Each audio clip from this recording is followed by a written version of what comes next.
All right, we're going to get started in just a minute, everybody. We are looking for Andrea Holman, who's doing our question tonight, and Cindy Warner. If you're with us, please raise your hand. I know sometimes the Zoom name doesn't always match the participant, but we'll have you join our panel. Get rolling here in just a few seconds.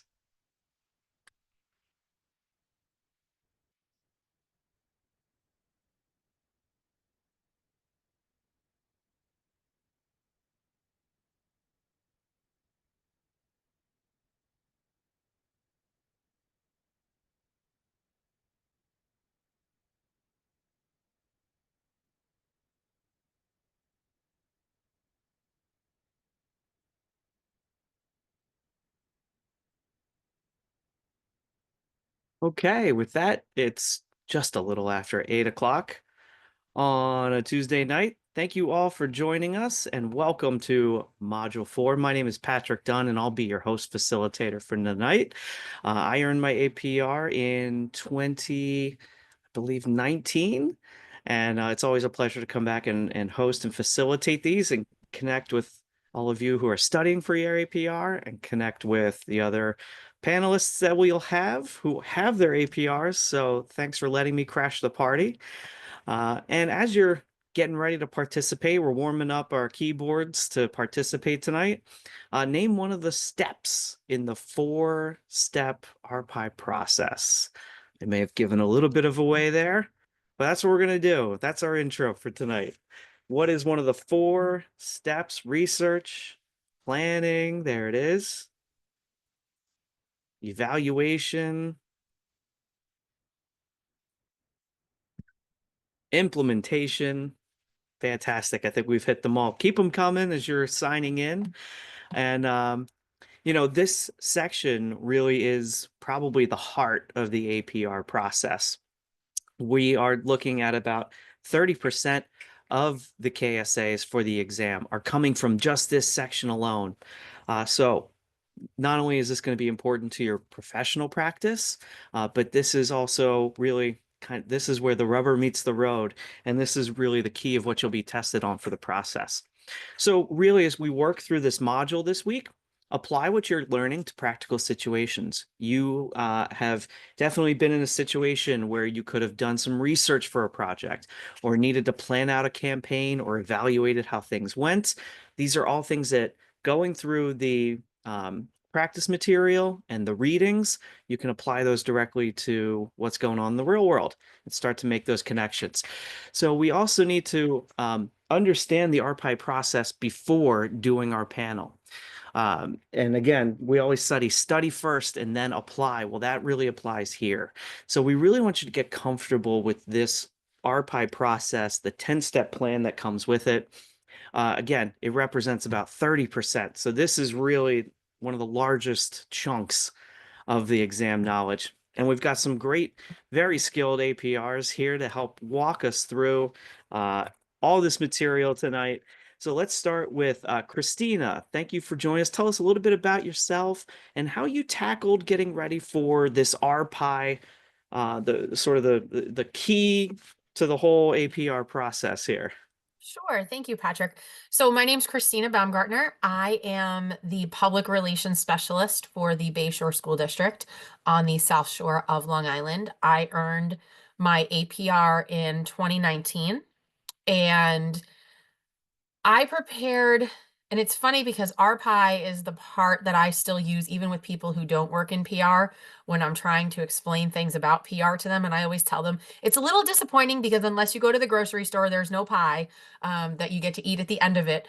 But I actually planned my panel presentation to do with my APR panel in mind. I knew I had a plan at work that I had to work on, and so I sort of tackled that from the start. The one thing I will say when you're preparing for your panel and the questions that might come up with RPI is if you did your plan before you started prepping for your APR and it's one that you're going back and using, the power of the RPI conversation during your panel is not just what you actually did, but also explaining if there were things you would have done differently in a perfect world, which none of us actually function in, explaining what you would do differently, either in a perfect world or now that you've learned more about RPI than you knew when you put the plan together. Excellent tips and thank you. Yes, don't be afraid to highlight a few things of what you would have done differently. If you're doing it too much, you probably need to pick a different plan to present, but that's all right. We'll get you ready for that. And Amanda, thank you for joining us. Same thing, tell us a little bit about yourself, what you're doing, and how you got ready for this large section of the APR exam. Oh, absolutely. Hi, everybody. Welcome. I'm so excited to walk this path with you guys. RPI is probably my favorite section of what we do as public relations specialists, communications specialists. Um, let's say I was APR'd in the beginning of 2018. And previous to that, had been working in marketing communications and specifically public relations for a couple decades. So, definitely it was something that, I found that a lot of my instincts and my accrued knowledge and my gut, it really enabled me to put some parameters around and some more firm and more official school of thought. So when I talked with engineers or talked with the board or talked with my executive team, it provided me with the basically the street cred to be able to say, no, we do this because of XYZ. No, we don't do that because we have found over the last, 20 years that this is changing, et cetera. So I work mostly in finance and tech. And so having the APR is something that, like I said, gives street cred. From an similar to what Christina said, um, I've been using RPI, like I said, that really kind of ensured that my gut was on track, but it also enabled me to expand and strengthen areas like my research. Even though I started in marketing and research, it enabled me to really tie in marketing, research, and public relations and the whole management of the full 360-degree view. So it's an area that the part 3 of the book, the Clever book that we all use and stuff, it's something that is the most dog-eared for mine and has the most underlined and highlighted areas. So I really highly recommend that you dive into that section and really get comfortable because it will continue to pay dividends even in different other aspects and areas of your life of what you do. So Great points. And we know that that's one of the benefits of the APR, right? Is it gives you those bona fides to sit in the C-suite or advise executives because you're relying on absolutely. a methodical process, right? It's Absolutely. the science to the art and science of public And relations. and I know it talks about this in that section too, and all of us, I am sure, have had to deal with it, but where people kind of do the little eye roll of public relations, that's a soft science, it's more creative, the whole bit. And it really isn't. It really truly is, as Patrick said, where the rubber meets the road.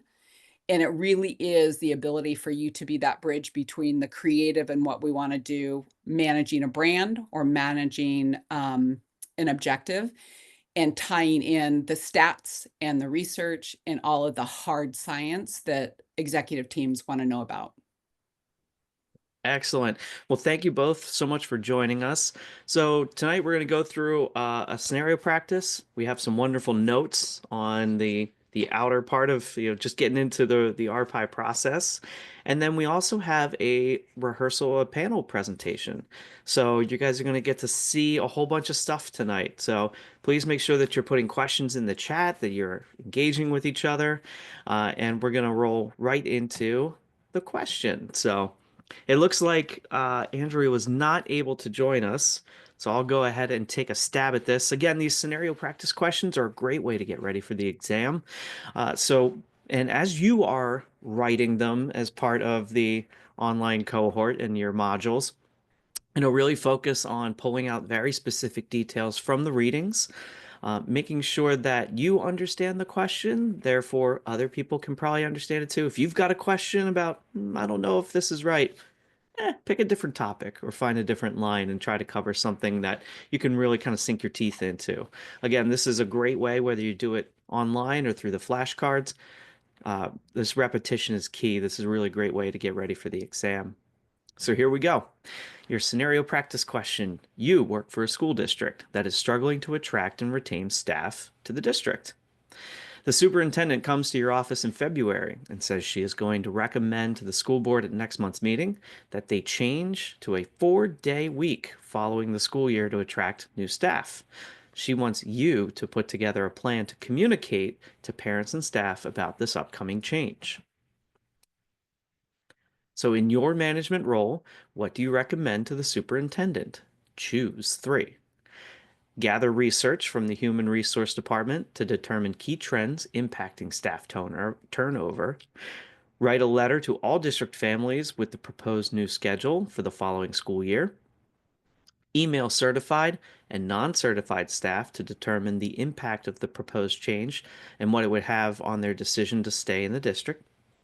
Use the district text service to send parents a survey regarding the impact a change to a 4-day week would have on their families. So if we're thinking about the RPI process, it starts with one letter, and we're looking for 3 of these answers. I am seeing quite a lot of A, C, and D, which means all of you have been doing your reading. That is correct. Those are the 3 because they sort of tie into some research as the first step. And let's get to the rationale. In the management function of public relations, it's our role to advise not just what to say, but also when and what to do. If the organization is moving forward in a course of action with thoughtful research and planning, they are walking into a minefield. Sorry, without the research and planning. So the first step is A, C, and D because they are part of research. B is an implementation activity, but using the same message to all publics is not effective. Messages must be tailored to meet the needs of each. Done without proper research planning, pre-testing, or feedback, it's just a shot in the dark. So let's go to Christina and Amanda. This seemed a little straightforward, but talk to us about how you would have gone about getting to the right answer here. And Amanda, let's start with you this time. Okay. I was going to say, I approach problems like this or opportunities like this kind of in a tiered approach. So immediate, current group. So thinking more internal from a school standpoint, talk to the teachers within that specific school district, and then you expand outwards as you're pinging each individual to provide you, or each groups of individuals or target audiences, as you're trying to gather potential impacts and potential perspectives, and also identify situations that you may not have been aware of before going out to the parents. Parents should obviously, that's a key point, but you really want to start really gathering your bandwidth, or excuse me, gathering your information, your understanding across each of the individuals that are going to be impacted, so that when you do articulate any outreach and any question to your parents, to that community, you know what you're getting into. You know what they are already going to be thinking about and talking about, and potentially proactively answering any questions that they might have. So that typically is how I approach it, is kind of like in a tiered approach, starting at the very center and then working my way out so that I have a full 360-degree understanding of the scenario in all of the different audiences. Excellent. And Christina, this was probably a little straightforward. You won't see 4 answers with 3 good ones, but talk a little bit about approaching these questions that say choose multiple answers. How do you go about selecting what is the best? Sure. So, and I think Joy pointed this out in the comment section as well, that typically when you see this type of question, there's going to be more than just the 4 options to choose from if you're being asked to choose 3. So what I typically do is, first of all, remind myself, because I hate taking tests. And the thing that I always have to remind myself of when I look at a question, especially like this one, is They are not looking for the absolute correct answer. They are looking for the best answers. That's always something that, like I said, I have to, every question, especially the ones like these where you're having to select more than one answer, just coming back to that baseline of what are the best answers, because there are no perfect answers on exams like this. So then I would go through and I start looking at which of these things is not like the others, right? Because you're being given a list of options and you're being asked to choose 3. So if there are, let's say, 7 options and you have to eliminate 4 of those options, are there 3 that are more similar to each other than other ones? And start looking at, or, maybe you have, out of the 7, maybe there are 4 that you identify that are most similar to each other in terms of what they're suggesting that your course of action is. So look at those ones and sort of right away eliminate the 3 that are the outliers and are nothing like what your other choices are. And then just start breaking that down and seeing, what is it about that 4th option that maybe makes it a little bit different than the other ones that you can eliminate that. Excellent. Great advice. And again, kind of coming back to what we were talking about earlier, a nice methodical process from both you, Christina, and Amanda on how to kind of work a big problem and how to get to the right answer. So thank you. Now it's time to move into our notes, and we have with us Laura Flores McCusker, who's going to walk us through her notes and her readings from this week's module. So, Laura, take it away, and I will just sort of click through when ready. But let me know Okay. if I need to go faster or slower. Okay, and I just want to preface it by saying, like, we know this is not all the readings. I just kind of try to keep it simple for this description of RPI, situation analysis and research. But just basically, it sounds like research is our superpower. It's the PR professional superpower. So we'll talk a little bit about it, but it sounds like, so next slide. So what is RPI? RPI is the first step in the 4-step public relations problem-solving process. And we went through earlier that it stands for research, planning, implementation, and evaluating the plan, which is, we know, very important. Next slide. So during research, we're really just gathering intelligence to diagnose the problem. We're looking at what's happening now that created the perception that something's wrong or could be improved. And we're going to monitor knowledge, opinions, attitudes, and behaviors during this time. Next slide. Research helps you support your plan with evidence and theory. And one of the biggest points there is it helps reduce uncertainty in decision making. It's going to be continuous throughout your plan. So you can see on this little diagram that's going to happen at all points, before, during, and after. Next slide. And so one of the key research models during our reading kind of just showed that if you look at the red balloons here, the red balloon is like preparation, the white balloons are your implementation, and then the other red balloon is your impact. So kind of gives you a visual idea that, what's happening during your research model. Some of the benefits of research that we go on, it helps you support your plan with evidence and theory. And again, it helps reduce uncertainty. It's scientific, but it's not scary. So I know a lot of us are like, oh, get really nervous at this point. But in the book, it stated, like it's really a time to be, it's a friendly time. We should be welcoming, or welcoming attitudes towards change during this time. So we really shouldn't be afraid of research. We should just face it and say, like, let's figure out what's going on. Let's welcome change.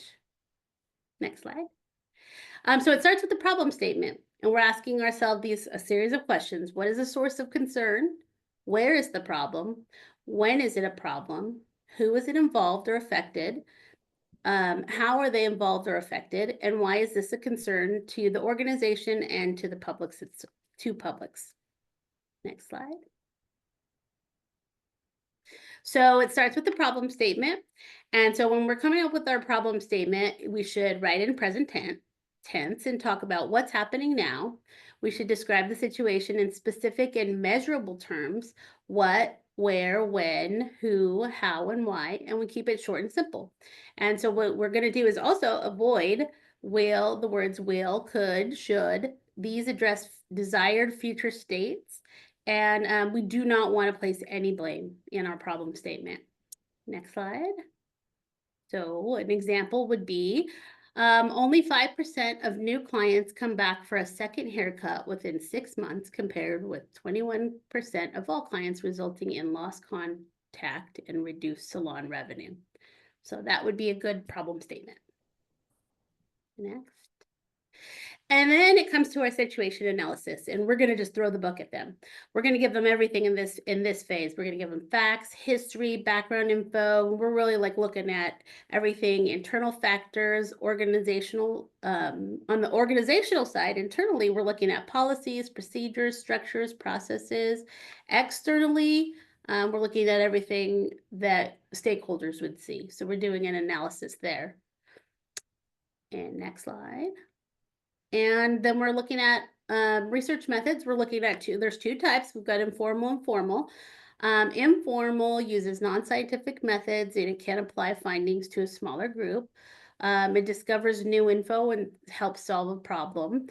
We're asking questions. It's useful information gathered, not generalizable. So an example of informal would be like conversations, quick surveys, and then we go into formal. It uses scientific methods. You can apply findings to a larger group. It's more objective. It's planned research and questions, and it's both formative and evaluative. And so some examples of formal research are large-scale surveys, like content analysis, and analyzing the existing data. Next. And then the last thing I wanted to end with is always just a cute picture of a dog, because we all love pets. Whether you like a dog or not, I just know that people really like pets, right? So I just thought that was a cute one.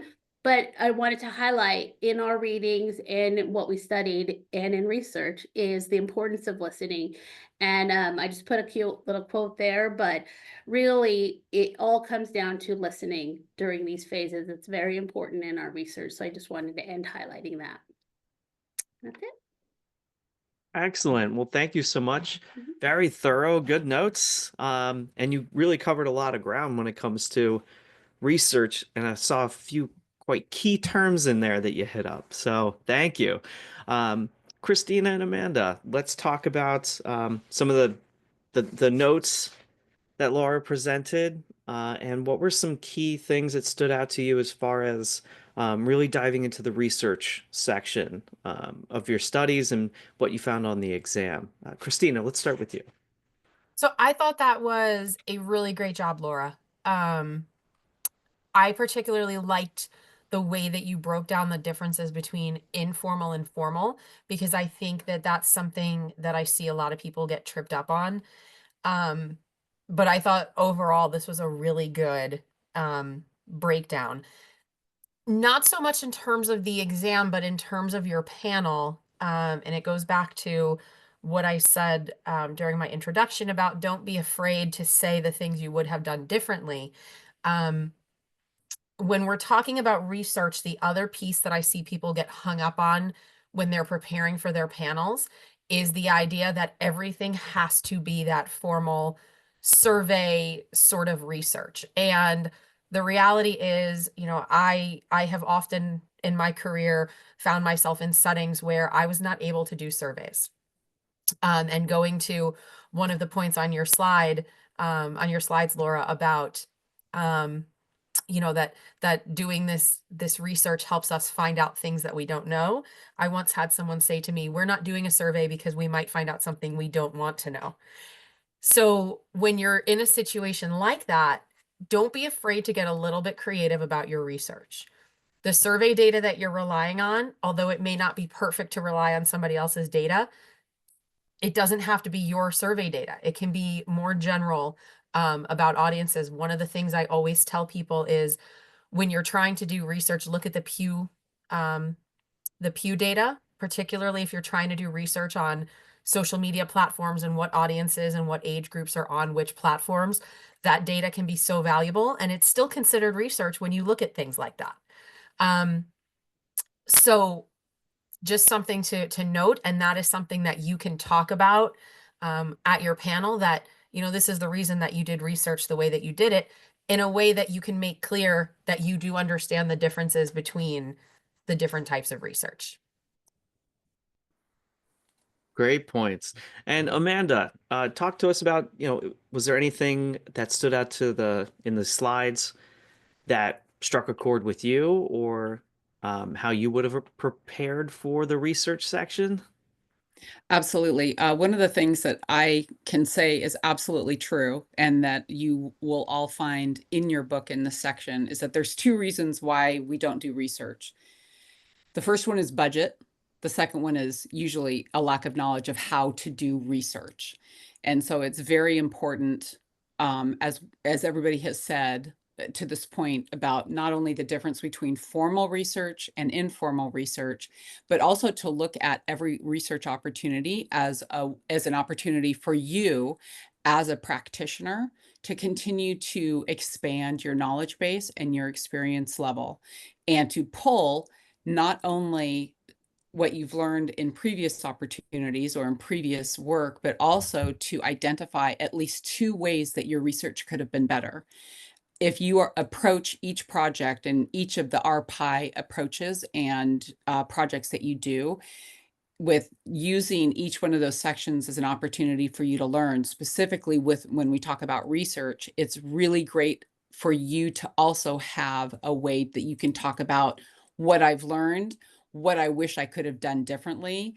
I would have, fought harder for a little bit of budget so that we could really shore up and do formal research to complement our informal research. Or I would have paid for a subscription or a one-off report so that I could have some data and numbers to really support what I know that I've heard in the marketplace, or that all of our data that we've gotten, on the complimentary, is actual data that is applicable to our segment. So there's an opportunity not only to continue to make your research for each individual project better, but it's also a way for you as a practitioner to grow and to know as you move forward, each time you're going to get better and better. I think those are excellent points. And this is one of those, as I found it, sections of the APR prep where you're relying on rote memorization. There are terms you need to learn because you need to have a conversation about those ideas. So the difference between formal and informal research, qualitative and quantitative research, right? Which is just sort of word of mouth or anecdotal, and which is repeatable um, surveys. And then primary and secondary, to what Christina was talking about, which is your research, but what can you find that's been done elsewhere? If you have a good knowledge of those terms, then you're able to kind of apply them to, oh, I actually did that for a project, or this does fit into my panel presentation here and there, because it is a big topic that can be easily discussed in a panel presentation. So definitely something to really dig into and work through the readings. But it sounds like everybody's got some good directions here. Thank you. So now we have a panel practice situation that we'll turn to next. So it's good to remember that this is only a simulation. A real event we know is much longer and could take hours to kind of go in. We all have those projects or those situations where our response and our campaigns were so in depth that this could take a while to go through. But it's important to know that really you are trying to demonstrate through this presentation your understanding of the RPI process and the key elements for the APR exam. The panel will, once you're giving these to live people, they'll probably stop you and talk to you about why you made a decision, or what research you used, or why did you approach those audiences. And that's okay. This is, again, some of these in their best instances can be kind of a conversation about your plans, which will be submitted in advance. So the panelists will have read them and prepared. So they're coming to this with some prep work to respect the work that you've all been doing to get into this. So we have with us Mindy Wharton, who is going to walk us through her panel presentation. Mindy, I'll say that, we can probably put 20 minutes on the clock. Feel free to walk us through your plan, and then we'll pause for Q&A. And panelists, Christina and Amanda, please feel free to jump in and again have that kind of conversation with her if you will. I'm not gonna do any raised hands things, so just please feel free to just jump in politely. And for everybody else, if you have questions or comments, please put them in the chat. That's always great feedback, not just for Mindy, but for everybody else to kind of see and think through as well. So with that, I am going to turn this over to Mindy Warden. Mindy, thank you so much for joining us tonight. Thank you very much. Glad to be here. So, my name is Mindy Wharton. You want to go to the next slide? I'm the public relations manager for Butterball, the turkey company based in Garner, North Carolina, and I have over 25 years of PR, marketing, and communications experience in a variety of fields, but have been with Butterball for about just over 2 years.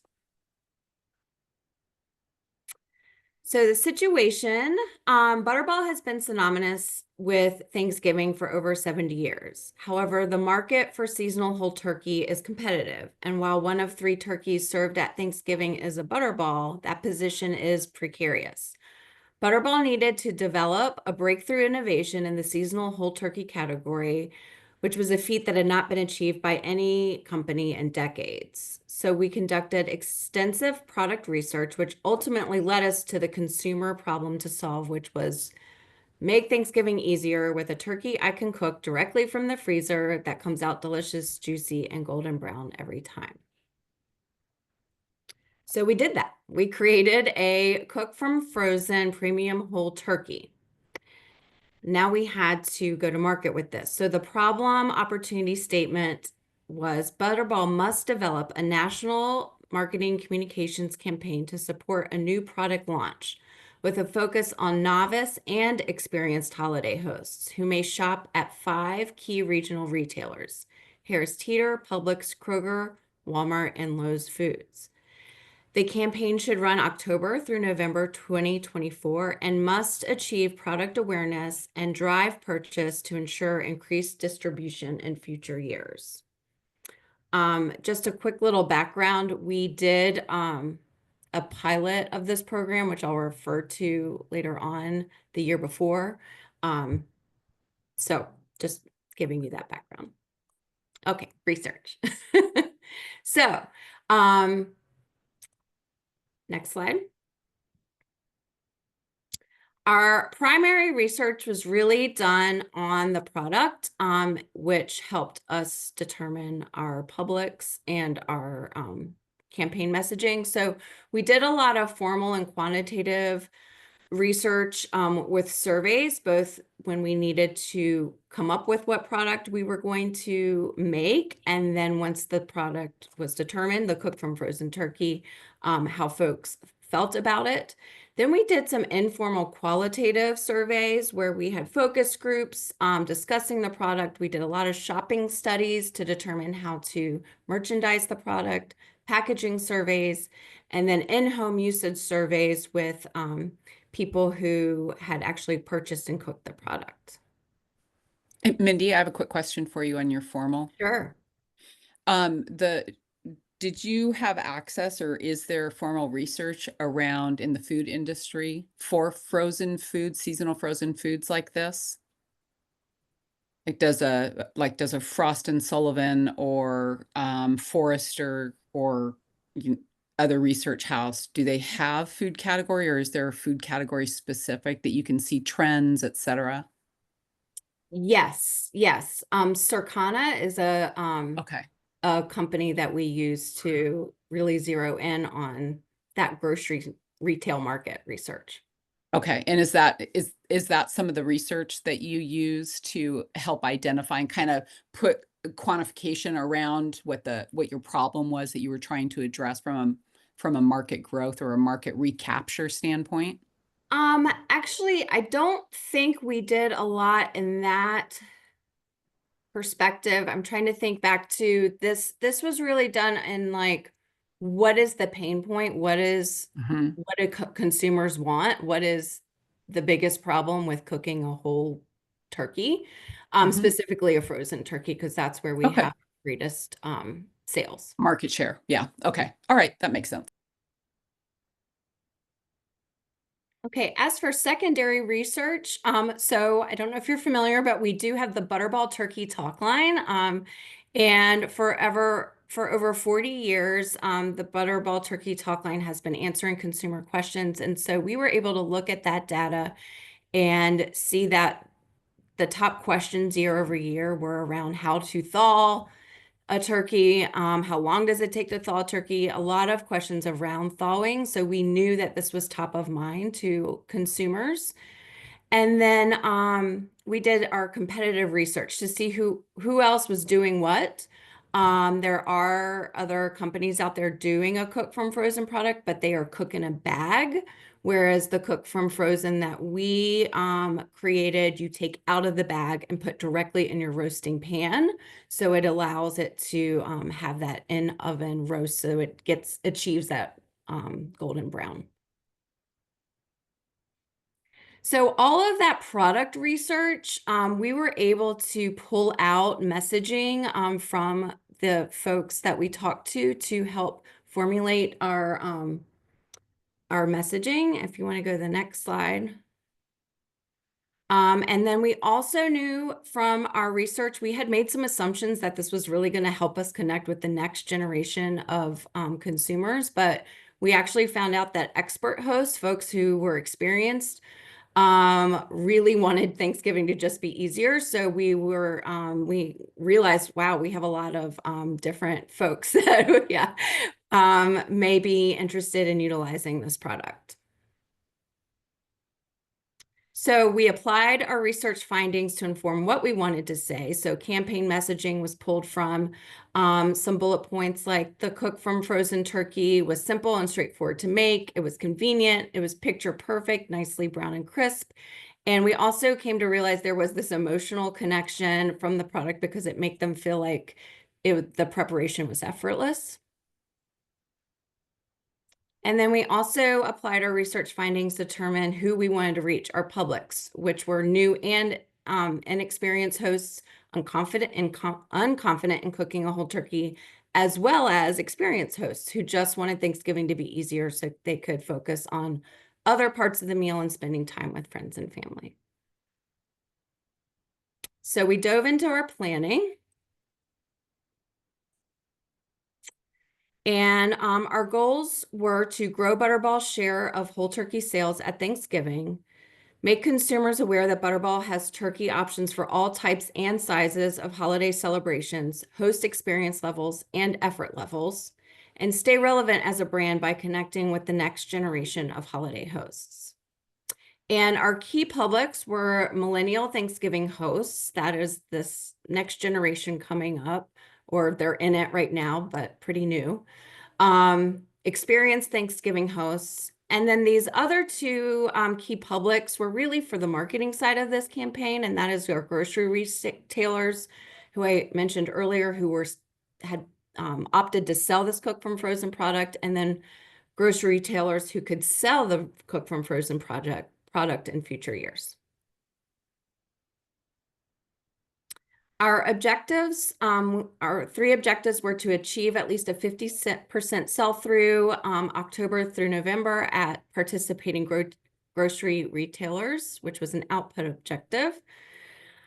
Create national awareness of Butterball's cook from frozen turkey, reaching new and experienced hosts with 2.5 earned media impressions specific to cook from frozen between October 14th and November 28th, based on historical holiday media measurements and other recent product launches that Butterball had conducted.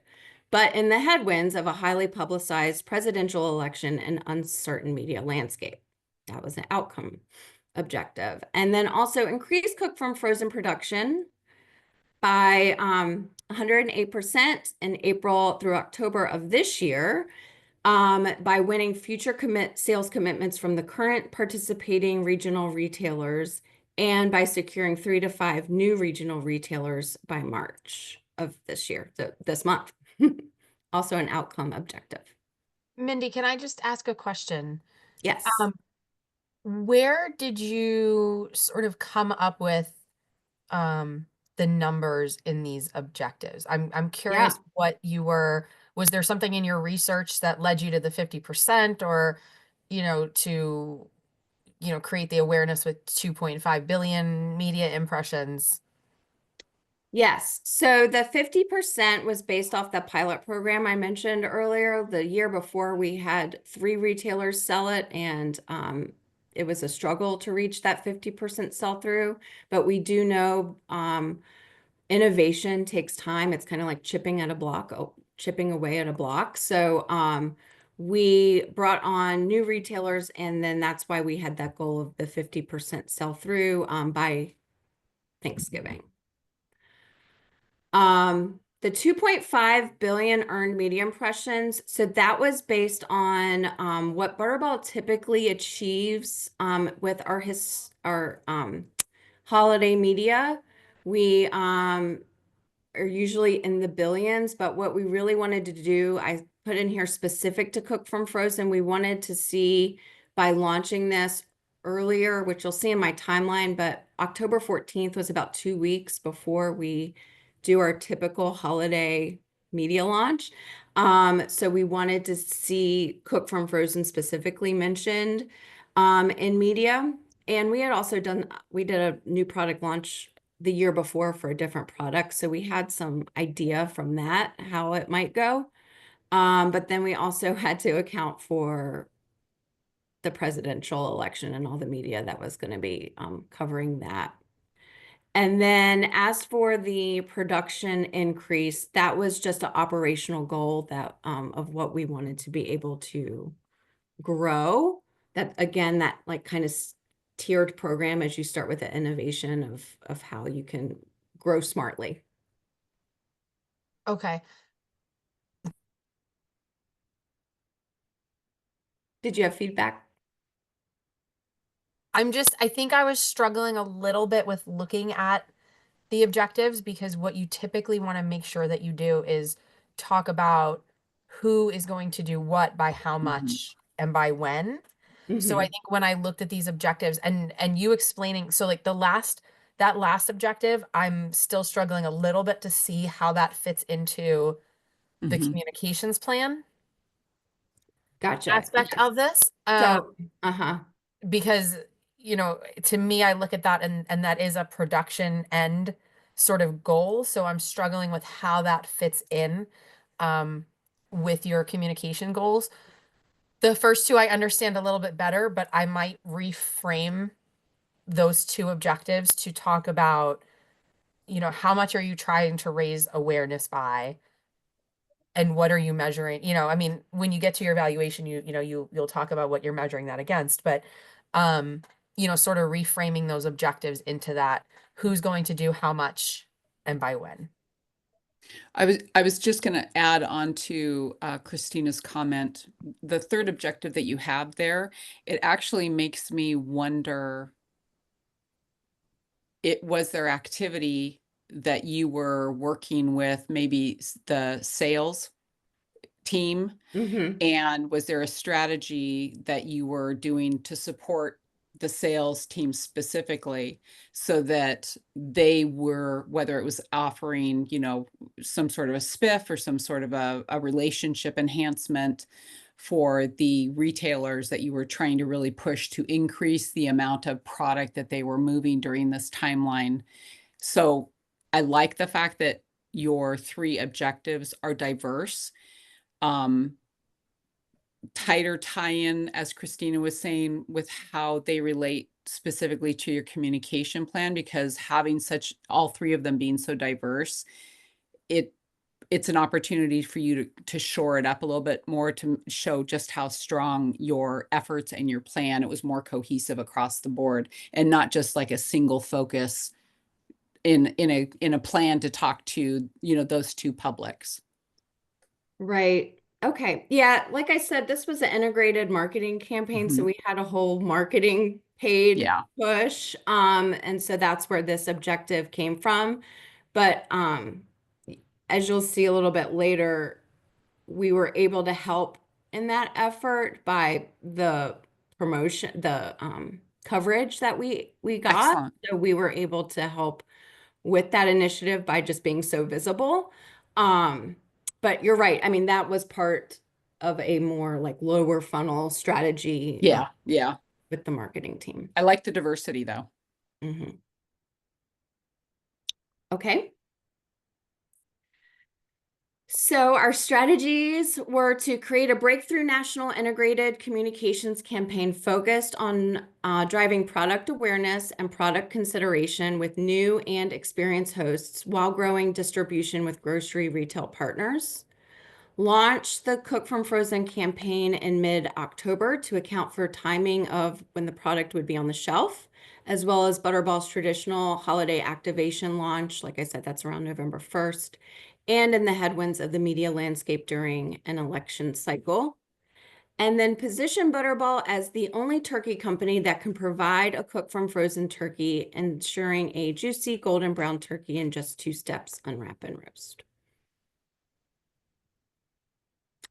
So these are the tactics. I'll keep it high level. I'm looking at our time here. But again, just to say we employed both paid marketing and public relations tactics. These are the PR tactics. So of course we started by developing key messages that we were going to use in our pitches, media interviews, and scripts. We captured new product assets that helped us with our long lead media outreach to top tier media under an embargo, who we offered product kits to for testing the product themselves. We started our media training with our manager of innovation, who was the main corporate spokesperson on Cook from Frozen. Next slide.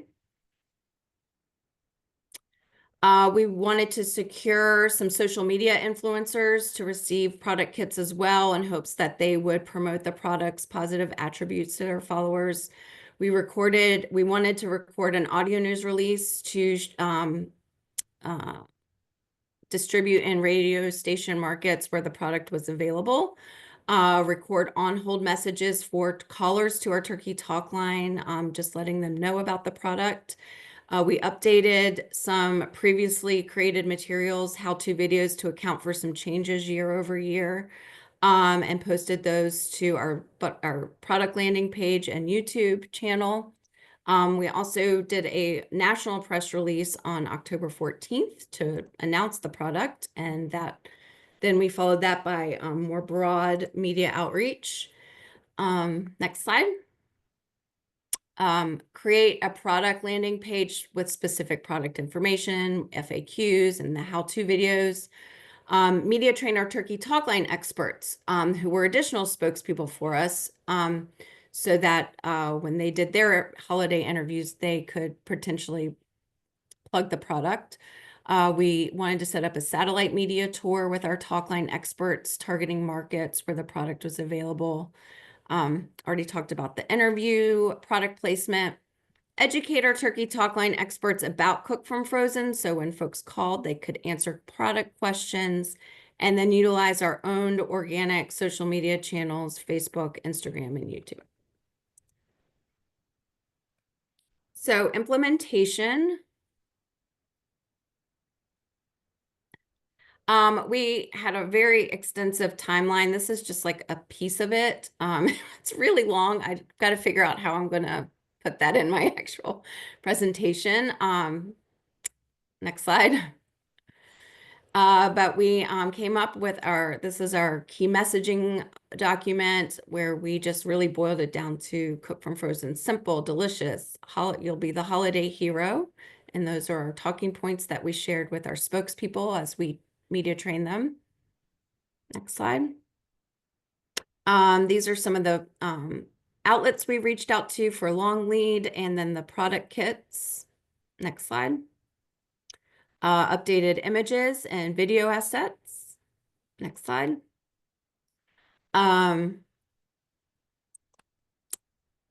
This is the press release that we put over PR Newswire, and we expanded our media outreach at that time. Next slide. These are the social influencers. This is earned media, so not paid media and or not paid influencers. These are folks that we reached out to. This is where we really could have improved this campaign. We only had 2 takers on the product, and so this actually did not perform as much as we had hoped, but this was a tactic that I would have liked to improve upon next time.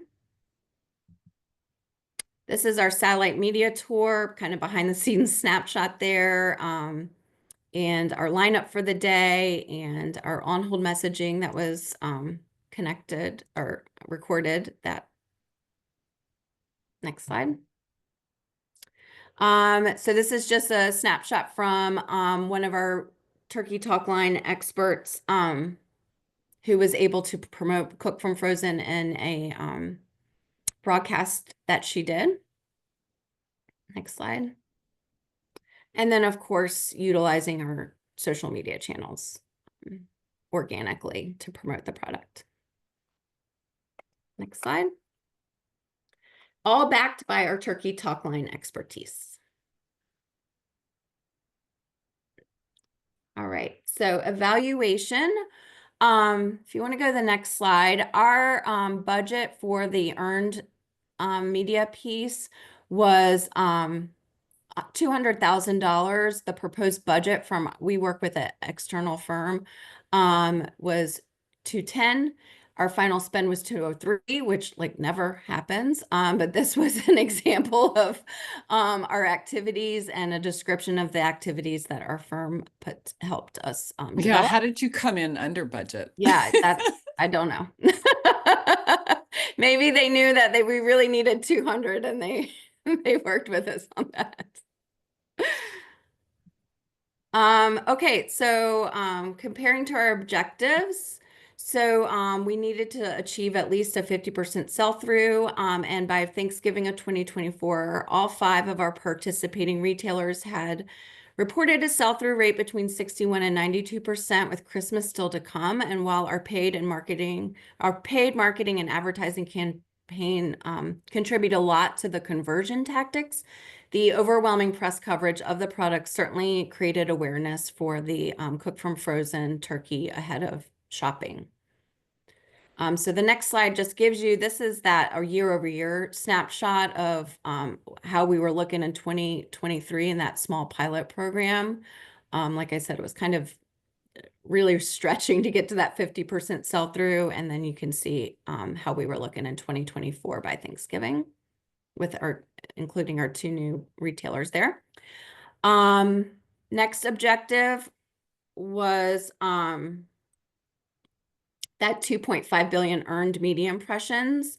And this really blew our mind as one of the biggest innovations for whole turkey category in decades. The story really resonated with the media and achieved 3,983 media placements in 25 segments through the media tour, in total earning 6.6 billion media impressions just for Cook from Frozen, which was the most impactful new product launch in the media landscape in Butterball history. It spurred grocery outlets to call begging for the product, setting Cook from Frozen up for expanded distribution the following year. And from food and beverage outlets to mainstream media and the late night circuit, it was everywhere. And those product kits really proved to be an excellent tactic because everyone who prepared the turkey and wrote about it just had glowing highlights. And this is just sorry. I think the formatting got a little messed up here, but this is just kind of a snapshot of some of the coverage, the headlines. All right. And then the final objective, the increased production by 108% in 2025 and secure new accounts. So the Cook from Frozen strengthened both sales and velocity at participating retailers. I just go into some data that we were able to get from Kroger, in which we this was astounding to me. 51% of cook from frozen buyers were households that didn't buy any type of seasonal turkey from Kroger in the past 3 years. And that was pretty indicative at other retailers. And as noted in the earned media results, we were also hearing from other retailers they wanted the product for 2025, securing future demand. I do have one quick question for you. Yes. I know that we're coming up on time, but the No, this is Walmart great. and the Lowe's as your two new retailers, Mm-hmm. did they join as new retailers for this product based on this as an outcome from this plan? Or was that something that was already in the works? No, that was something that was already in the works. But like I said, we had a smaller pilot program the year Uh-huh. before, and so that wasn't really communications driven. That was more sales driven. That was all the sales team that was able to secure Okay. those. It would be just food for thought, and I'm sure you have this down, but kind of tying back to what I said earlier, it's a way for you to say, got a foot in the door through the pilot program via sales, and now, working directly with them from a comm standpoint, it's an opportunity to solidify that foot so that you're in at the table, fully vested with multiple product lines. It's another way that you can show the value of what you do, Mindy. So Mhm. good Yeah. job. Okay, so this is just a slide with that data, and then the next slide. Of course, we have to win the consumer as well. That's the end user of the product. And so these are some panel testing results from folks trying the product in that small pilot program. We didn't redo that testing for cost and timing reasons, but as you can see here, it's a winning product all around. So next slide, overall outcome. Again, most successful earned media product launch in Butterball's history and well positioned for national distribution in 2025. Thank you. Excellent. Well, aside from those of us who haven't had dinner yet and are now starving, that was a Sorry. wonderful presentation. You hit so many of the highlights in a nicely organized fashion. And Christina and Amanda, I think you had some wonderful points to offer throughout. And hopefully some of you also kind of got the sense of what this presentation slash conversation can look like. Christina and then Amanda, any final thoughts for Mindy on her presentation? Well, two things. First of all, and there was a little discussion of this in the chat. I'm familiar with the Butterball hotline from West Wing. So Oh every yeah. time you said the Butterball hotline, I had Martin Sheen in my head introducing himself as Phil Behind from Fargo, North Dakota. Yeah. And the other thing, because I thought it was great that you pointed out with your budget that you did work with there was a firm involved. The one thing I will say is that you may want to maybe at the top of your presentation or at some point Sure. where you think it flows for you and your presentation style, just talk a little bit about what your role was in this.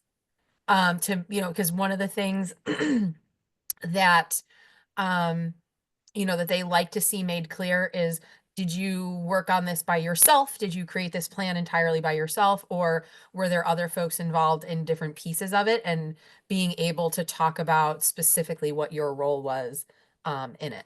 But otherwise, I thought this was a great job just tightening up some of those objective statements a little bit. And I think you did a great job tying your evaluation right back to your objectives. I too have two thoughts in my head for this. One, first off, is as I mentioned in the comments earlier, is when you do your panel presentations, it really is much more of a conversation. And really, when Mindy, when you do this, it's going to be about sharing this information, this great experience, and all of this learning that you took from it, and the successes and the learning opportunities that you have. So it will not be as rushed. it will be a situation where you will have more opportunity to really kind of delve down and have more questions answered, and opportunity for your panel people to be able to really ask you specific questions. The one thing that I would say that would benefit me as I'm learning this new information is to move your budget information closer to the beginning. Start your narrative, set your story, show your limitations and what you were working within. So if you only had a budget of $200,000, you had a budget of only $200,000, but you really, you know, everything, all the different objectives that you were given and that you really had to whittle down, you could have easily spent 2, 3, 4 times that much of a budget. And this is why and where I adjusted and where I got value add versus, you know, where I had to really spend hard on. That is really going to set up the playing field and really help your narrative as you're talking through why you did this, why you didn't do this, and what you wish you would have done differently. I'm Awesome. I'm Thank so you. sorry. One more thought just popped into my head. So you don't know who your panelists are going to be or what their background is going to be. So just it might be helpful. Like I don't come from a corporate or a sales background. So I had to kind of, when I was looking through the slides prior, sort of figure out what does sell through mean. So maybe just like a quick Bargaining. just like a quick explanation of maybe some of the things that are very specific, you know, to your industry might be a little bit helpful for your panelists as well. Yeah, I definitely created this version with knowing this was like top line. So some of those comments were in my, in my questionnaire answer. But Oh, I okay. totally appreciate this feedback because I will reorganize and get more specific and talking about marketing versus the communications piece and how we were integrated together. Excellent. Well, thank you again, Mindy. Really well done. You're certainly on the right track here. And for everybody else, if you want to take a stab at kind of looking at maybe a smaller version of a panel presentation, the case problem response is a great exercise to get yourself familiar with what it takes to put together this kind of a presentation and some of the elements that go into it. Please do a case problem before you complete your panel presentation. Again, this will help you get ready for it. This will help you be able to converse about the topic. There's off-the-shelf ones in the planning guide or available through the cohort, or you can pull one from real life. But please think about working through this exercise. And let's look at the study strategy. Again, these case problems. Um, Practice responding to the case problems as well. Kind of know in your head the story and the points you want to convey, and then following the RPI resources. So, do you have the 4 steps clearly defined? Create a PowerPoint for the case study or for the problem response. Submit that, post that to the cohort so you can either get feedback on it and you get a nice little check mark for accomplishing that task. And this is about the time in the modules when you want to start thinking about how prepared am I? And this will also help you identify some pain points that you might have and some areas you need to focus on. One more thing, we do need some notes. So if anybody wants to really dive into part of the RPI process, best way to learn this material is being able to present it to others. We are looking for a volunteer. You can go online or reach out to Michael and send that email out that says, "Yep, I'm interested in doing this." We'll take the first volunteer. It's a worthy exercise. Thank you again to our panel, to Christina and Amanda for joining us. And thank you all for your participation tonight. I hope you all have a wonderful turkey dinner or in your near future. And thank you all, everybody, for your time and good luck in your studies. Take care. Bye, everybody.